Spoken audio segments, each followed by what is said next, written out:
খুবই গরম লাগছে ওটা গরমের মানে গাড়ি বাইর করি মানে চালানি বিপদ মানে চোখ মুখ পুড়ি যাচ্ছে এরকম অবস্থা।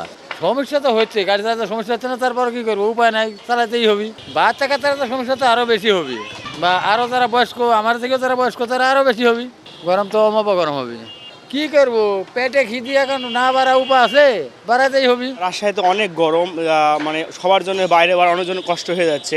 যারা রিক্সাওয়ালা দিন মজুর তারা বাইরে বেরোতে পারছে না, তারা কর্ম করতে পারছে না। যারা স্কুল হলো কলেজের ছাত্রছাত্রী তারা ঠিক মতো ক্লাসে যেতে পারছে না। রাজশাহী শহরে অনেক গরম, এমনি রাজশাহী শহরে অনেক গরম, তারপর এখন অনেক গরম পড়েছে, বৃষ্টি নেই, মানুষের জন্য অনেক কষ্ট হয়ে গেছে বাইরে বের হওয়া। ছোটো বাচ্চার জন্য অবশ্যই এলো গরমটা সহ্য করা কষ্ট।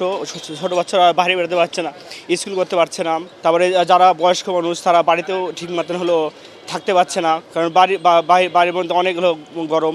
অসহনীয় গরম আমাদের রাজশাহী শহরে, যে তাপমাত্রা বাইরে বেড়ানো তো যাচ্ছেই না, প্রচণ্ড গরমে অস্বস্তিতে আছি।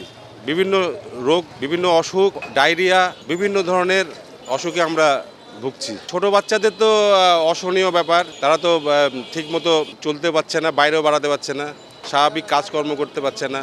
বয়স্করাও বিভিন্নভাবে তারা জর্জরিত, তারা আয় রোজগার করতে পারছে না, যারা দিন আনে দিন খায় তাদের জন্য সমস্যা। আর যারা আমরা সুস্থ স্বাভাবিক তারা অসুস্থ হয়ে পড়ছি। বৃষ্টি তো অবশ্যই দরকার, বৃষ্টি কি কই, বৃষ্টি তো হচ্ছে না। এবং আবহাওয়া অধিদপ্তর তো বলছে যে মে মাসে, গোটা মে মাসই এই দুঃসহনীয় গরম পড়বে। আমরা তো উপরওয়ালার উপরেই নির্ভর করে আছি কখন বৃষ্টি দেয়।